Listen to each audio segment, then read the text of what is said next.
Hello, everybody. Welcome to the Real Sports Scope on this seventh day of January.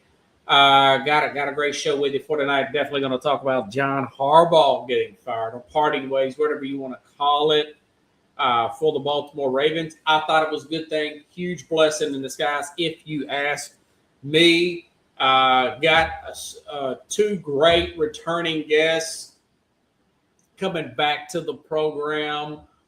Neighbor Roy and his brother Fred. Going to talk a little Steelers and Bears now. And of course, Roy, big Steelers fan. Got to talk about that dramatic win there, Sunday night win there over the Ravens.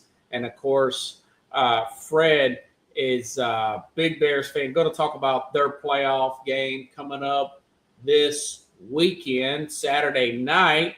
That game as well. And more tonight. So stand by. We'll take our first and only break. I'll be back here momentarily and hit the ground running here on the Real Sports Scope. Hello, Sports Scope followers. The program has seen tremendous growth since going 5 days a week. I just wanted to thank everybody for your cash contributions and sharing the program with friends and families. Just a reminder, if you want to contribute to the program, go to the Cash App, the cash sign, and Sports Scope. There are other ways to contribute to the program listed at the bottom of the screen. If you want to advertise on the program, go to sports, that is sports with an S, another S, scope, SKOPE, at gmail.com, just like it's listed at the bottom of the screen. Thank you and enjoy the program. All righty then. Now I am back, folks. Okay. So let's start from the top here. Probably the biggest story of the week. I mean, John Harbaugh fired after 18 years. And just like I said before the break, I thought it was the best for him and the Baltimore Ravens.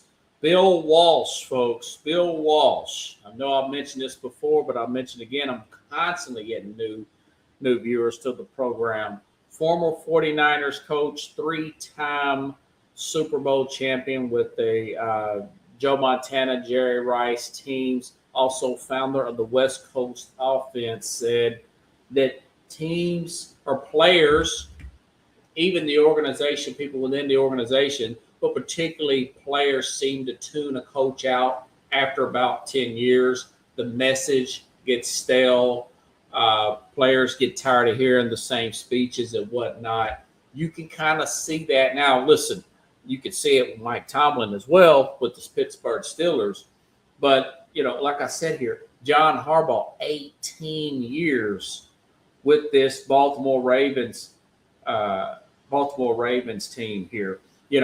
This reminds me so much of, listen, Sky, 12 playoff appearances, 18 years, one Super Bowl win, many AFC championship games as well. But this reminds me a lot of, remember Andy Reid? Andy Reid got to the Super Bowl with so many NFC championship games.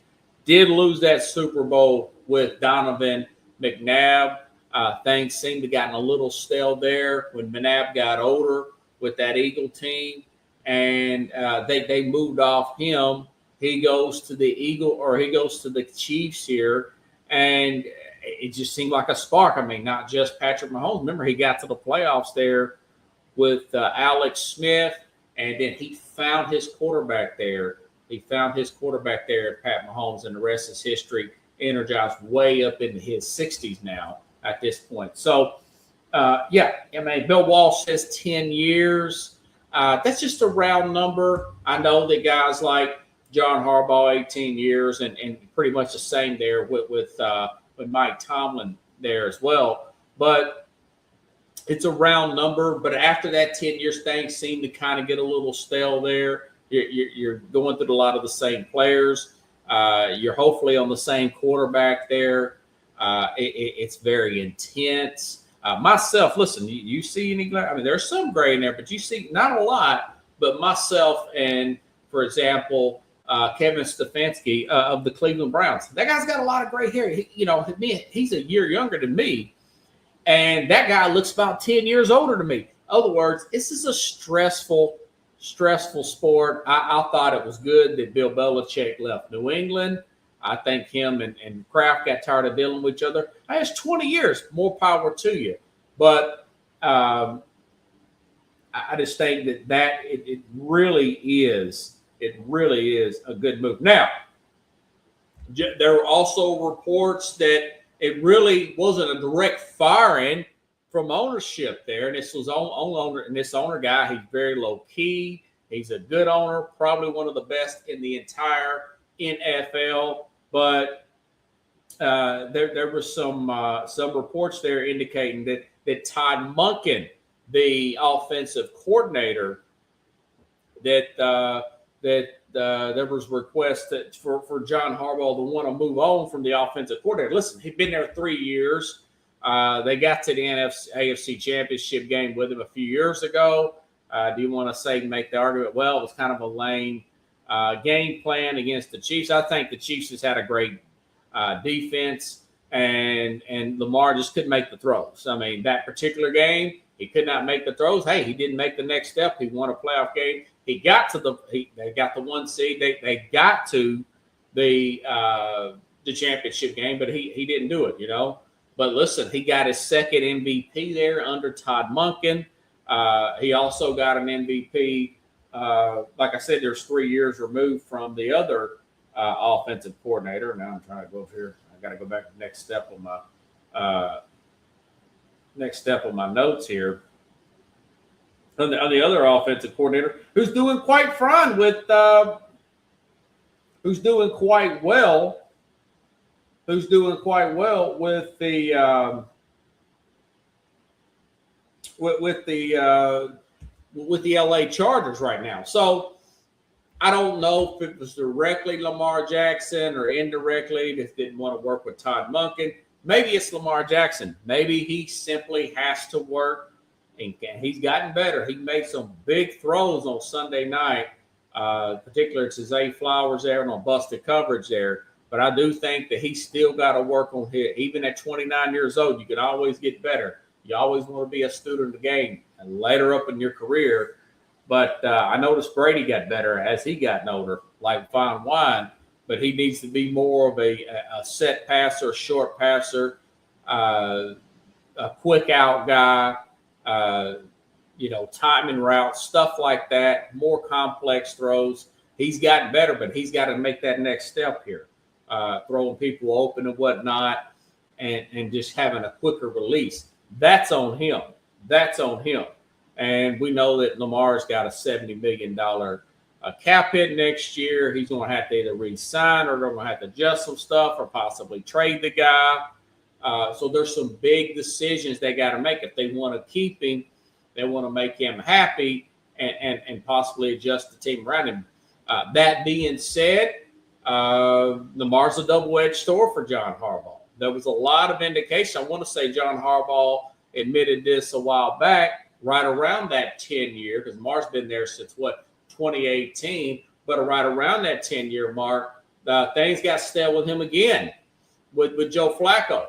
And that there was a possibility that he was going to get fired. He said, he said, Lamar saved my job, because he brought the spark there that Flacco was not providing anymore 6 years after their 2012 run, which ultimately ended up in a Super Bowl victory. So, and there was also some indications that he had work ethic issues after he signed his second contract.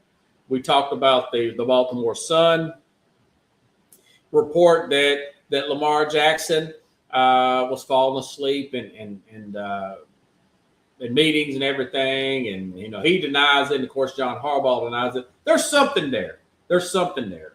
So, listen, John Harbaugh gets fired yesterday at around this time. I was sitting there working.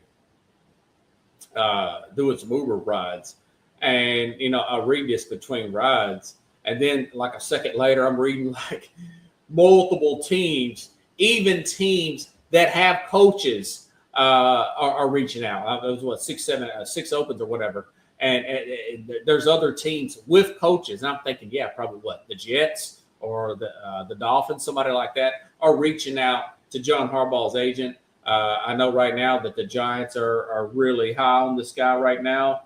But we'll see. I mean, they're to force to show interest. Listen, they've got Jackson Dart. They got an offensive tackle. There's Andrew Thomas. They've got some key figures on that defensive line, per se. They've got a top 5 pick. That may be the top job for him.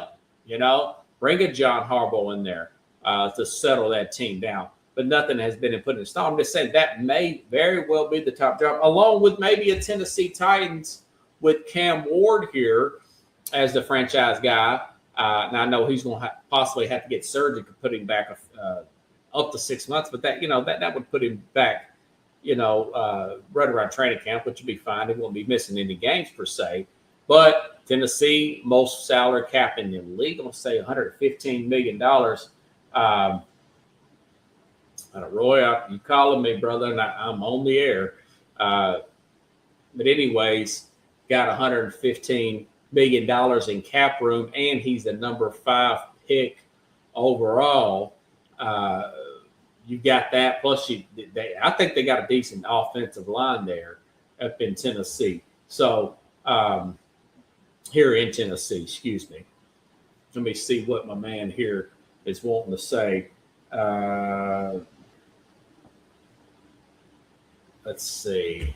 I'll have to take a quick break and see what he wants here. Stand by, folks. I'll be back here momentarily. We'll hit the ground running. I just want to check to see my guest is giving me a call here. We'll go on break real quick. I'll be back momentarily. I'm Mac, CEO of National Streaming Sports and host of the Mac and Jack Sports Show.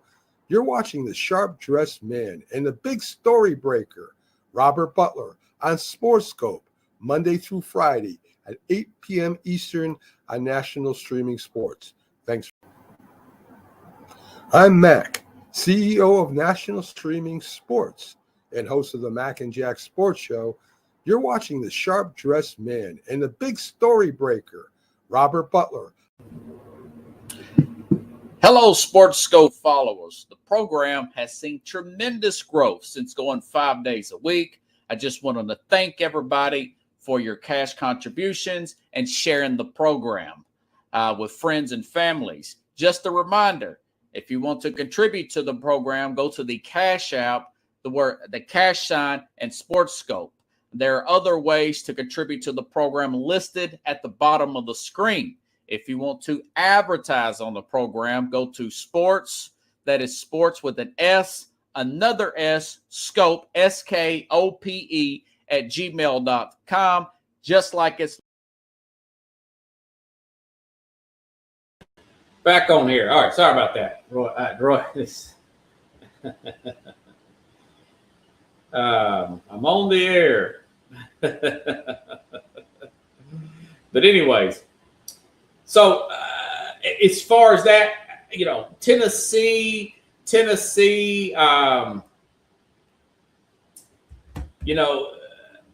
I'd say a Tennessee, a New York Giants, maybe a Raiders.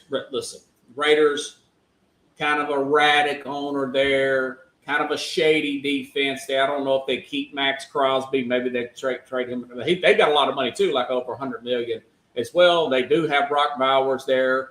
And Gentry's a very good running back for them to work with. And potentially Fernando Mendoza as the number 1 pick. He could start over with a good, solid pick there at the quarterback position. And things look good when you got a seasoned quarterback like that coming in with the pro style, with the pro style type of offense there. So that would be great there. Those 3 right there. I think Tennessee be 2, Giants 1, and of course the Raiders 3. Any of these other jobs, some people mention Atlanta or something like that. Arizona's no way to take the Arizona job. Cleveland, of course. I mean, that would be interesting if it didn't take Cleveland and turn around and beat the Ravens for Cleveland. But as far as the Ravens are concerned, I think they need to be they need to have two solid running backs there. They need to go back to being a running team. I would bring in Clint Kubiak from Seattle. Ravens, one of the top jobs. Now they got some salary cap issues, but they're a well-run organization. Very good owner there. I would try to bring in, maybe interview a Clint Kubiak type, bring him in, bring some of that offense in from Seattle to Seattle offensive coordinator, somebody of that nature to work with Jackson there and see what you can get out of him, or maybe a Joe Brady or somebody.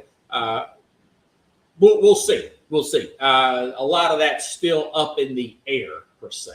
All right. Now, other words, both parties going to be okay. The Eagles bounced back after they got rid of Andy Reid. They later got, was it Doug Peterson? And you know, they hit on some draft picks and went on won the Super Bowl. And then they went later on and won another Super Bowl. The rest is history. Both parties going to be okay. This is going to be a win-win situation. All right. Now, top coaching candidates. Listen, I said I would mention this the other day. Obviously, John Harbaugh. Listen, 180 wins to 113 losses there. I mean, winning record, 12 playoff appearances, 18 years in the league. We talked about the Super Bowl win. He's probably the top dog on the market, still hungry to go out there and prove himself as a head coach there. Would be the top dog. Now, Mike McCarthy there, you can make a very good argument for him. Forget about his, Green Bay record with 8 division titles, something like that. Also a Super Bowl title. But really, what really impressed me about him is that first, Jerry Jones all over the place, playing owner. He is the owner, but, wanting to do the general manager thing way up in his late 60s, 70s. Of course, he's now 80 years old. It's really hard to maneuver around a strong personality who wants to dominate everything like a Jerry Jones, per se. But the first road playoff win in 30 years back in 2022 from 1992. And I remember that 1992. That was the win over the 49ers there. So Mike McCarthy there, number 2.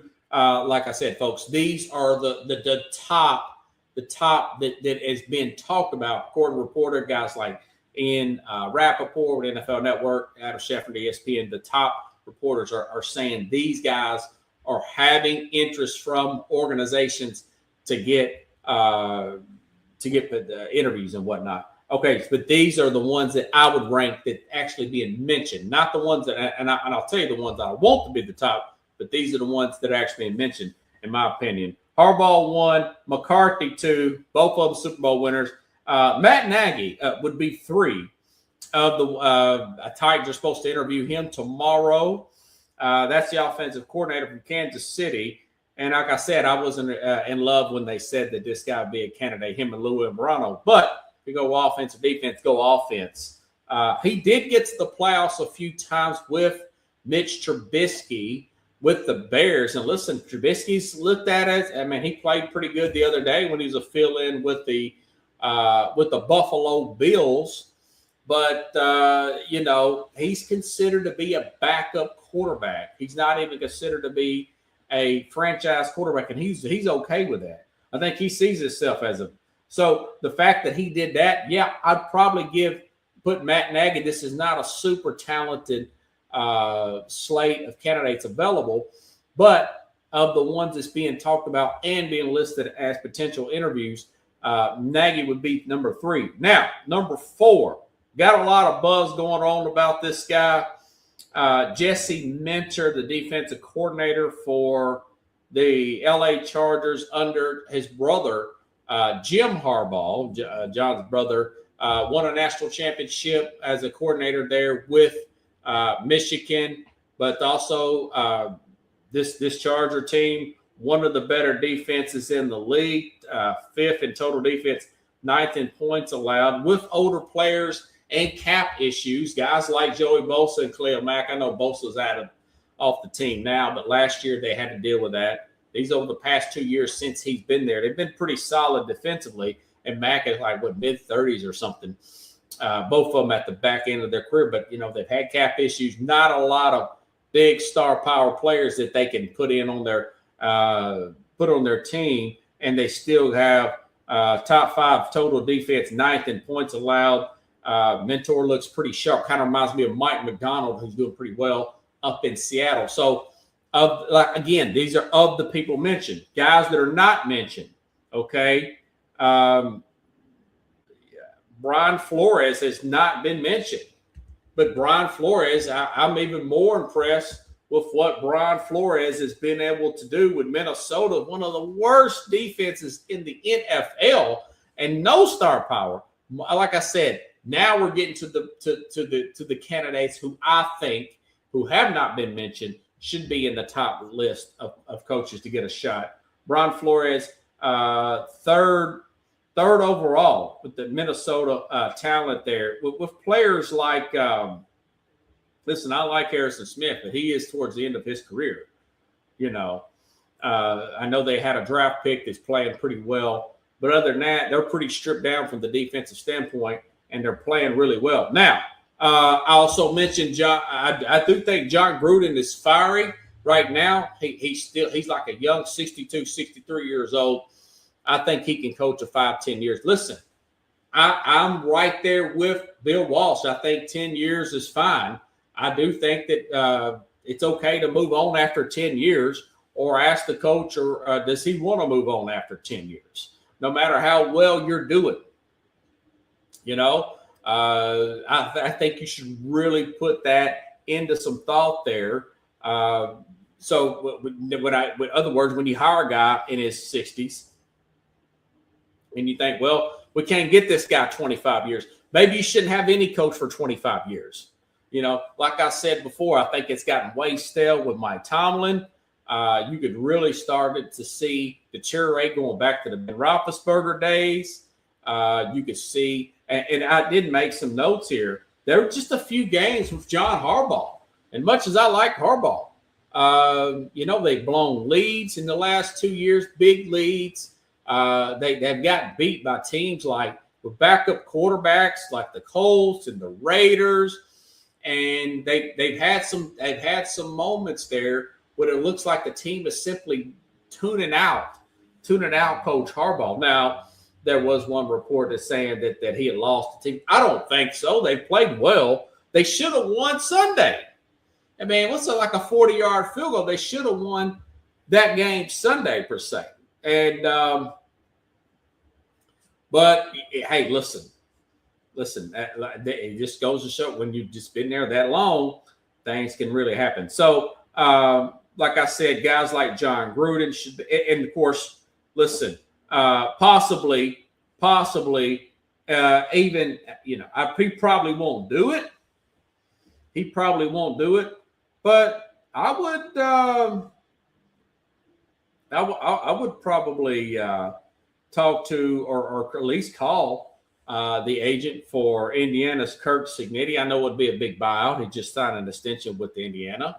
But listen, this guy gets the best out of players. He's an older coach. He doesn't come off as an abrasive coach like a lot of the college coaches do. Someone like a Curt Cignetti. So listen, guys like Curt Cignetti, John Gruden, Brian Flores, who needs a second shot. I know Brian Flores and John Gruden are suing the league for different reasons there, but you just can't deny these guys are good coaches. I know Gruden, you said, well, he kind of things went south there in Tampa. He got fired there at the end. But if you look at that Raider team, he had them up and rolling. They made the playoffs that year. They made the playoffs that year that he was basically told to step down or whatever after the ridiculous email thing that didn't have nothing to do with him initially. I think that's a bunch of nonsense. So, like I said, I would lean heavily on the offensive side, not unless you had like and listen, a Brian DeBall matched up with a Flores as the head coach, or or Brian DeBall, say if Sean McDermott loses Sunday to the Jacksonville Jaguars, a Buffalo, if that one, the number 8 come open, which it could, you never know, do a Brian DeBall with Bill Belichick. And I mentioned that a while back and try to be aggressive and go down there and see if you can throw enough money in Bill Belichick's face, see if he can come up to Buffalo for a few years and win a Super Bowl. Again, let's not hire these guys for 25. It's just too stressful of a job. And you're asking guys to play through a lot of pain, broken bones, broken ribs, punctured lungs. TJ Watts came back from a punctured lung. And, he said that he got that punctured lung. I heard it Sunday on the telecast there that it was from a doctor. A doctor gave him that punctured lung, getting a procedure done, kind of like Tyrod Taylor did a few years ago. There was an accident, but I think he sued the doctor or the team or whatever. The team doctor with the LA Chargers, he had a punctured lung or something similar situation where getting some kind of shot towards the chest area. And then Justin Herbert had to come in. Well, he played really well when he did come in, and he hasn't turned that starting job over yet. He's still rolling. But if you're watching Roy, if you guys want to come on in now, I'm pretty much done with those 2 segments. Roy and Fred, you guys want to come in the studio, come on in. We'll go ahead and get this show started. And, we got about 4 minutes. Either way, as far as these jobs are concerned, this is what I would look for. Stability in the organization. Yeah, probably because of the organization, the Ravens still a good job. Probably the top job. You got to look at what they're trying to get stabilized here in Tennessee with the owners. She made a statement the other day that she wants to step even farther away and not be so hands-on. Talks cheap. Let's see how this plays out. And she's want to have structure within the organization, a specific chain of command and, stuff like that. She's wanting to have that done. That's good with all their money. That's one of the better jobs as well. I keep hearing Tom Brady's hand is in the Raiders. Is going to influence the Raiders. Well, let's see how Tom Brady's hand influences the Raiders. Okay. If that is true, if he's going to have a more hand in things to say, since he's part owner, that would be considered one of the better jobs because they've got a lot of money as well. And they've got that one pick. And it feels like, as of right now, this could change. But then Mendoza feels like a can't miss to me. He really feels like a can't miss. There's some comparisons. Maybe he's like an Andrew Luck, maybe not quite that high grade. Andrew Luck was pretty close to a John Elway type of draft grade or something like that. But and I think that he would work well with Brady. I'm sure Brady would work with him. So there's my man Roy, and I'll get him coming on here. Hopefully Fred has came on, but I'll go ahead and bring Roy in. Hey, Roy.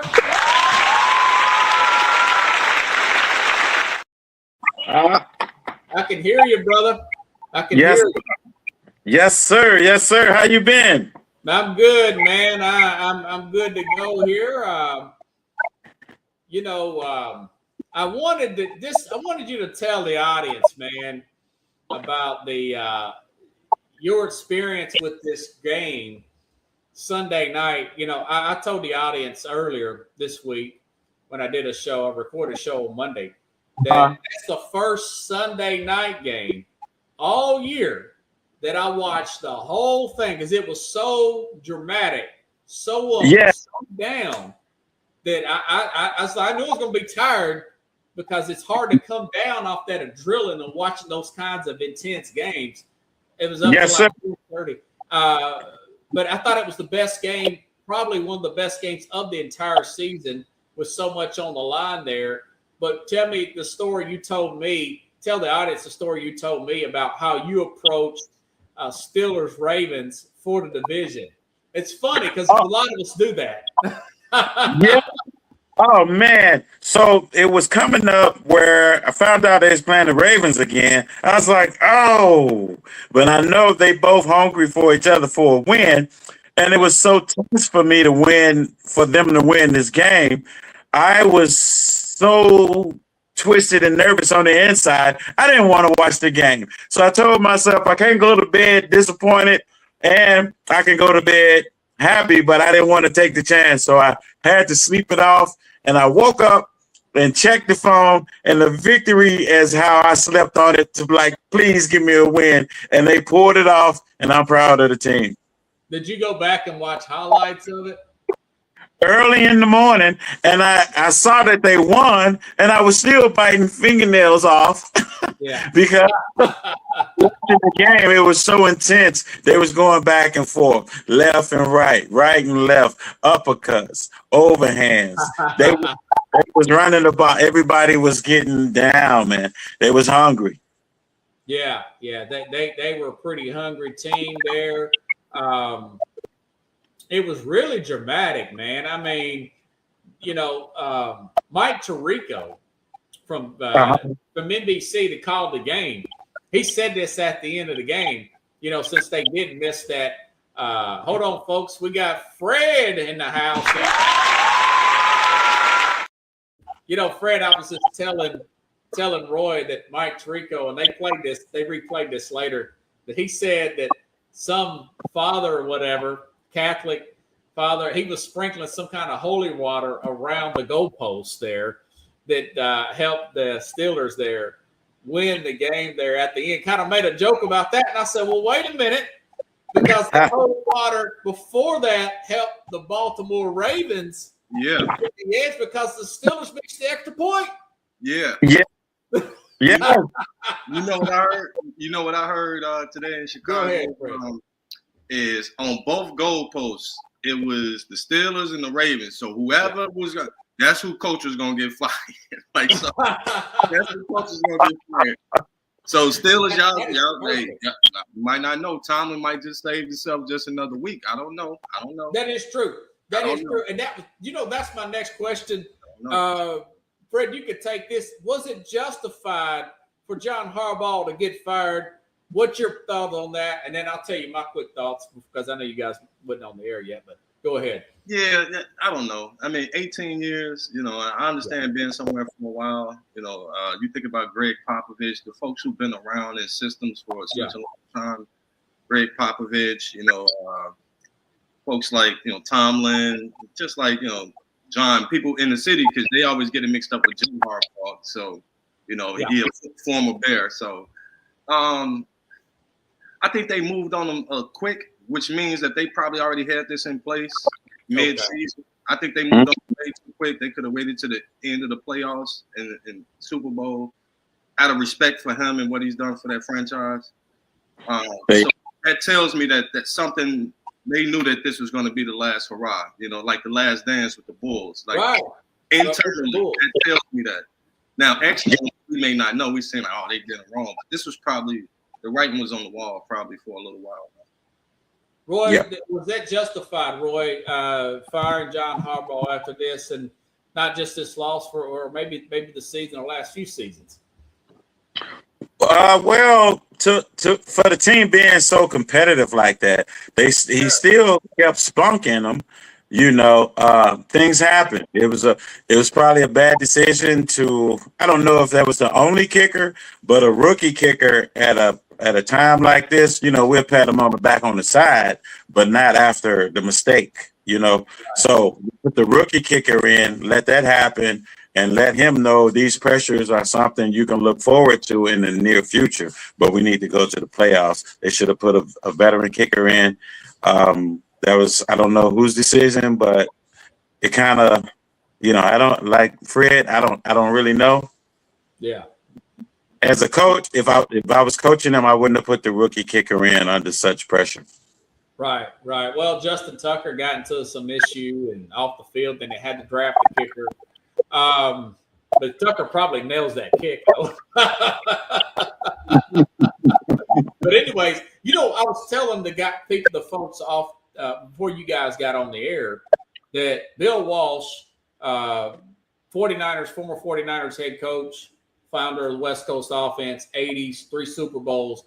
He said after 10 years, every coach should leave the team because players start to tune you out after. Now, that's just a round number, but he left from 79 to 89, got them 3 rings, and got out of San Francisco. That makes sense. That makes sense. Yeah. He said also the management, you start to butt heads with management. That there was reports that Harbaugh, I don't know, it was ownership or management, they wanted Harbaugh to fire Todd Monken, the offensive coordinator. Maybe there's some issues with him and Lamar Jackson. Well, the guy's been there 3 years. They already fired the other offensive coordinator 3 years ago. This guy wins an MVP with him. So I think it kind of feels like an Andy Reid situation where he had some success with the Eagles. But, they fired him. Eagles going to win Super Bowls. He goes on to win Super Bowls. They both needed a change of scenery. What do you guys think about that take? Roy or Fred, it doesn't matter. Yeah, Roy. Yeah, you went there with it. I'm not so sure. I kind of The change for of not scenery. watching the game from not watching the game with the Steelers. I'm so concentrated on what's going on in that era. These situations, these people, it's a hard job. Everybody got a hard job. Yeah. Sometimes the buck works for you, and sometimes it don't. So Some days you get the Bears, some days the Bear gets you. You wanted to say that, didn't you? Yeah. Hey, I was gonna say the same thing. Hey, before we go any further, bro, Roy, you over that basket in the glory, bro, with the sunshades on, man. You basking in the glory for a Man, picture. you looking like Ice Cube out there. Yeah. I was trying to get you to MT to Mike Tomlin, So Yeah, Tomlin hitting his hands on his chest. I saw that after the yeah, game. he's been on the team, because everybody was getting fired, So Yeah, I think in terms of the John Wall thing, it really depends on like I told Roy, like I ain't throwing on I don't have a lot of tires. So I got on my GM quarter zip. Yeah. I got on my GM quarter zip. I'm in GM mode. So yeah, I think, in terms of Walsh and as it relates to Harbaugh it's different when depending on the ownership group, right? If it's like the Bears, it's a family ownership group. So you don't have to go through these different leadership regimes, right? In terms of ownership and who they put in at. Like you have your relationship with the family and the ownership group itself, quote unquote. Yeah. So John Walsh in San Francisco, 10 years. But like I just said, we've known people that be in these positions. If you think about Belichick, more than, it's one owner. This is my team. I'm rocking with Belichick. I don't care who comes through here, GM-wise, president-wise, personnel, all of these things. Like I'm rocking with Belichick. So yes, after 10 years, I hear that. But depending on your relationship with the ownership group or the owners or the family, those some things you're not do by. So you can withstand something that a normal coach who would come in who don't have those relationships, right? Yeah. So that's just kind of how I see it. I don't know if Harbaugh has that with. I would want to learn more about what is the ownership situation in Baltimore. Yeah. That's true. So let me say this, Robert. You get started with the coach. They was giving the ball to Henry all the time. Yeah. I don't know about that coaching. Like, it's football where don't run down the main guy. Sometimes you can start seeing like they just running plays with the repeat players. And it'll take a toll when other players learn how to start hitting them and stuff like that. So I was watching him play. They was kind of like running same plays. It wasn't nothing new. I don't think. It wasn't nothing being created different. Everybody they'll learn the Baltimore Ravens because they're not changing certain things, you know. So we know where they're going. We're going to Derek. We're going to this, and the coach. I think like reality was good, but you know we can't keep almost getting there. You know, we got to get there. So sometimes you might, hey, give me the ball, man. You can, you know. So that's my. It had to come to me a little later, but that's my take on that. I just think, yeah, both parties can use a new flavor. I think maybe they look at Clint Kubiak, he's the offensive coordinator for Seattle. Maybe get a better running game than they got, more zone blocking running, kind of like what Cal Shanahan does. Clint Kubiak's dad was Gary Kubiak, who coached that. He was the offensive coordinator for the 97-98 Denver Broncos. So that zone block and running scheme, something like that, bringing another back. You know, he's getting long in the tooth. Derrick Henry is. Yeah. Something like that, man. And it'll work out because they're a very good organization. They're really well run, the Ravens. And John Harbaugh, they said that I was reading that there was more teams looking for him as a coach than actually had coaching positions open. There's like 6 other positions, and there's like 10 calls there. I'm sure the Jets and the Miami Dolphins, they probably called. I mean, he'll be all right. He'll land on his feet. Yeah, different chemistries of coaches and teams. It's like the coach for the Titans. Look what he's doing over there in New England. Yeah, Mike Vrabel, you know, I mean. He's doing great over there. Absolutely, man. Chemistry, the coach, the team, something the team can't get the way the coach teach. It's something, it works better in other places. So, you know, it's not, now I'm looking at this, not a bad guy that I thought, you know. Yeah. With right quarterback and together, guys. So, Fred, I was wanting to ask you about your Bears, man. Great season there for them. A little bit of a 2-game. Are you a little concerned about that 2-game losing streak coming into the playoffs, though? What's your thoughts on that? Yeah. Yes. You know, obviously we were, you know, doing really well, and both of those games were very close. Especially, I love the San Francisco game because that was great. The Bears showed up out the gate, man. Edwards with a tip off the rope, boom, out the gate in San Francisco, man. We on the road. They like, the Bears ain't on. So we went blow for blow with them. We just couldn't stop nothing, man. We couldn't stop a lady getting off the bus with a wheelchair. Like, we couldn't stop nothing. That's true, man. We couldn't stop nothing. But it was the first game outside of the Dallas game, I think, earlier this year that we won convincingly. Yeah. That they was ready to rock. Like Caleb ready. You understand? He was ready. Yeah. So man, you just had a dud like against the damn Detroit, you know. So the Detroit, the only team we lost to twice this year. Yeah, and it's Ben Johnson's former team, and we were at home. So I think the Bears, I think they let their foot off the gas, really think if we got a playoff position. We're going to be seeded somewhere. You know, we're confirmed and all of that stuff. And I think honestly, he was just looking for it. Hey man, bring the Packers on, man. Just like DJ said, man. It's like great. Yeah. Come on. And I don't like that they because we could have got that number 1 seed over Seattle. Yeah. You know, we could have had a bye week, and so I know the odds is against us, but so it's a little let down. But I'm taking it as like, hey, they just like whatever. Caleb always said, look, man, we play all however many minutes. How many minutes is it?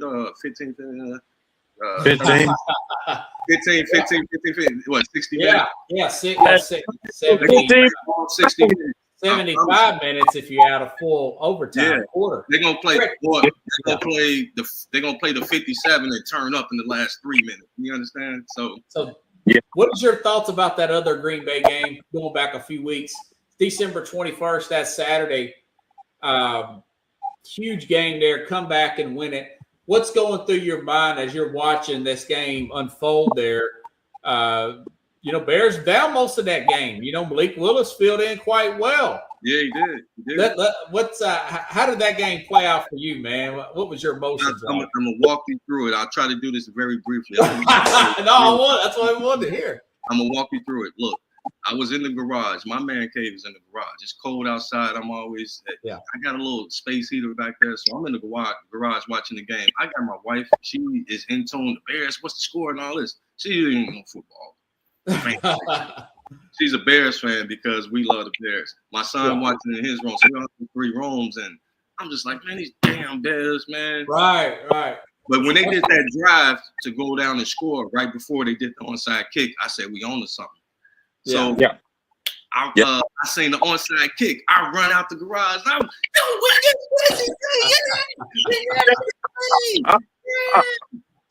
right after that, I go back to the garage. Boom. Everybody go back to their cubby homes, and they just watching. End of the 4th quarter. It's 4th down and 4. I'm like, man, shit. What happened? Right. Yeah. The 3rd and 4, he threw a long one through the uprights. Then it was supposed to go to coast. Yeah. It didn't look like it was good if it was a field goal. I'm like, man, 4th and 4. I said, this all, man. Hey, this the Packers. This is what we do. Fuck it. Let's just whatever. Man, that man in the corner. I thought it was going out of bounds. That's exactly how I thought your reaction. And look, I can't run in the house again. By this time, I'm sweating. I'm like, oh, damn. And then overtime, when I seen that they elected to kick, I said, the Bears, boy, they macho chamismo right now. They like, go ahead. Yep. And then they fumbled the ball. Like, so it's like all of these things happen. And I just knew we were going to win the game at that point. I didn't know how it was going to happen. Feel the momentum swing, right? Yeah. And I think I think it was Swift ran for a first down leading up to that final bomb with DJ Moore. And when that bomb hit, that's a rush, ain't it? That's a hit. I haven't felt nothing like that since Michael Jordan hitting it on over Russell. You know what I mean? 1998, baby. The city went up. The city went up. It was work watching that game. Yeah. So sorry, that's long story long. No, I love it. That's what I wanted to hear. Yeah. You know, Roy, you called me that night, and I'll tell the audience this too. I'm sitting in bed. That's what we got on in the back. That's what we got on. Yeah, I see it. I love it. You see that, right? Yeah, that's what we got. This is an interesting story, Roy, Fred, about that particular game because we picked, myself and Matt New Yorker, we picked the games on Thursday. The biggest game, that was one of them, and I picked the Bears, and I was, man, I don't want to be let down now. I picked the Bears this week, but long story short, I'm in the ER, and I have an ulcer issue. I figured out I had an ulcer issue. Public service for everybody. Watch what you take as far as like aspirin, ibuprofen. If you got allergies and sinus problems, you got to be careful with taking that stuff and cause an ulcer. Someone ended up in the hospital, man, with the ER. And I'm watching, but I found the game. I'm watching the game. And, this ulcer's bothering me. I'm like, yeah, come on, Bears, man, that's a heck of a play. And I'd forgot it. My phone was on silent. Totally forgot about it. And I saw that Roy called, but I didn't see it till much later. I started to call you like midnight or something. I thought, he might have went to bed, man. It's getting late on Saturday night. But that was a heck of a finish there. And in a night I was feeling like crap, that kind of put me on like that play. I love that energy that there's so many offensive playmakers for the Bears. You guys got to be on cloud nine. Colston Loveland's really emerged. I'm thinking he's really got to be – the city's got to be vibing for the Bears right now. Oh, they are. There's a lot of belief in them, too. You know that number 2, I don't know his name. What's his name? DJ Who caught that? DJ Moore. That number 2, he's always open, but they I think they was overlooking him a lot. Yeah. I love DJ Moore. Yeah, man. And then now with that catch, I think they're going to look to him more often than they used to. Because he took him everything he had to hold on to that ball. Yeah. And it was cold in the city, and that was a night game right off the lake. So, but you would think that, Roy, the last game in Detroit, guess how many catches he had? How many? 1. For which is crazy. He be open, but they just be overlooked. I don't know what that's about, but that guy. Yeah. So good. We got about 10 minutes to go, guys. Fred, are you a little worried, though? It took all that to beat Green Bay. Now, Green Bay's got some players coming back this week. Yeah. Probably have Jordan Love, rested Jacobs there, running back. they're going to have a lot. They looks like they may be refreshed and ready to go. What do you think is going to happen Saturday night in that Bears game? I got a feeling they might get beat. They might have to bring their A game to beat this Packer team, even though I know they're not going to have Micah, but they still might have everybody else back. What's your thoughts about that game? How's that going to play out, man? Hey, look, I can only play the audio for you. Hold on. Okay. Hold on. Bears win. It's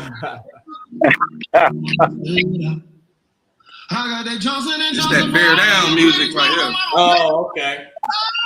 Step in the cage, calling you pray you don't get in my way. I'm not catching your heart and digging your grave.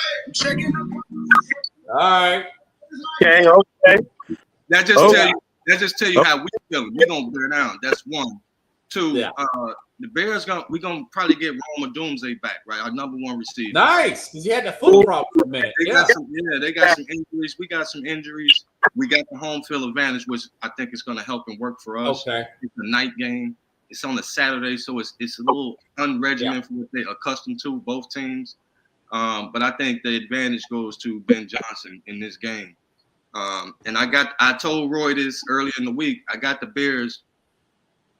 Try not to be emotional about it, but I got the Bears winning by 2 scores. Wow. What's the score?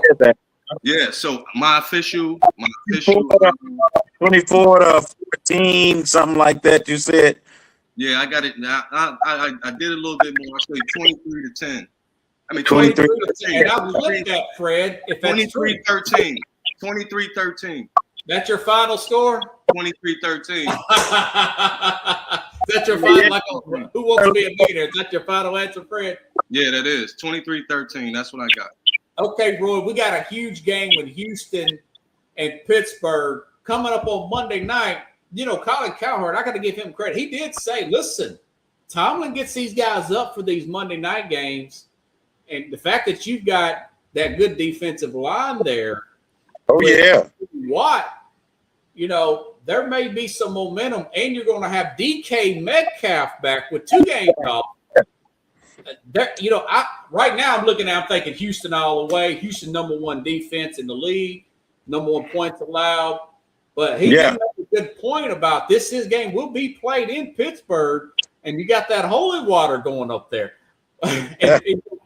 What's your thoughts about the game Monday night, Roy? You not going to watch it? You're superstitious like me sometimes. I'm gonna watch this one. It's like a prime time in Pittsburgh, you know. Talk about Monday Night Football. We won 23 straight home wins. Yeah. On Monday night, right? Yeah. At our stadium. And the energy is different. You know, the pressure is real. All that matters. And we got a young quarterback coming to our environment that don't do well in the cold.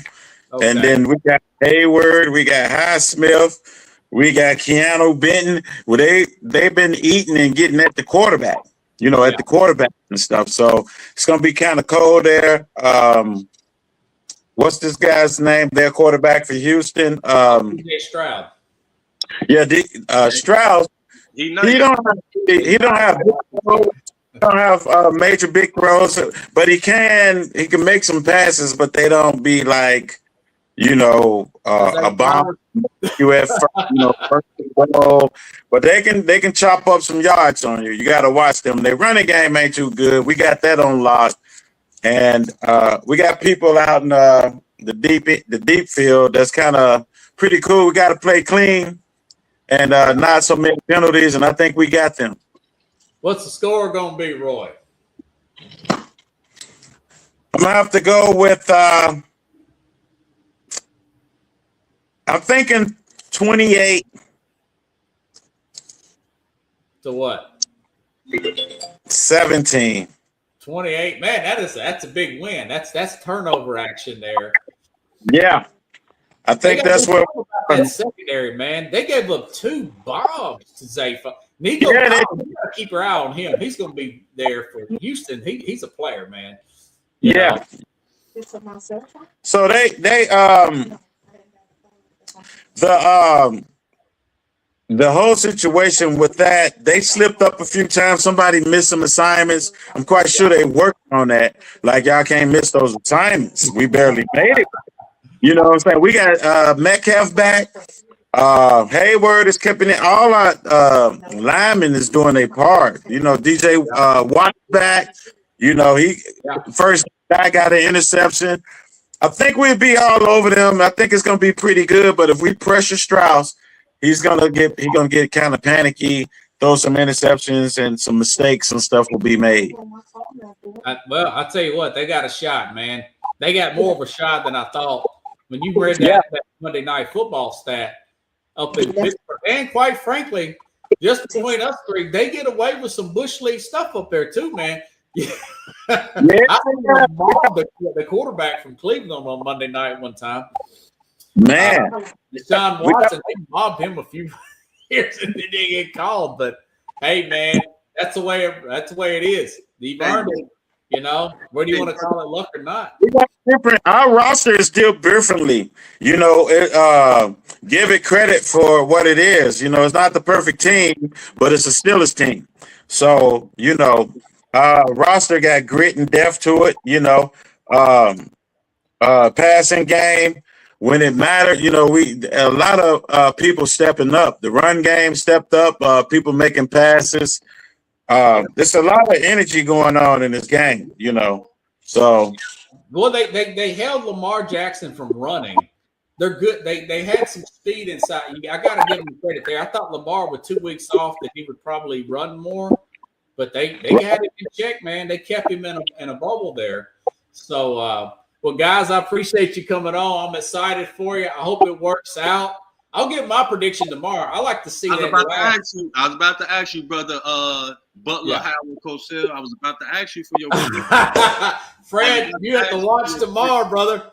Fred, all right, well then, can you give me this? You remember your boy John Gruden? You was talking to us about John Gruden. I call him Chucky. Remember I said I had to Chucky? How's Chucky doing? This is official, bro. This is John Gruden. This I know you was talking about, can he get another role? There go John Gruden.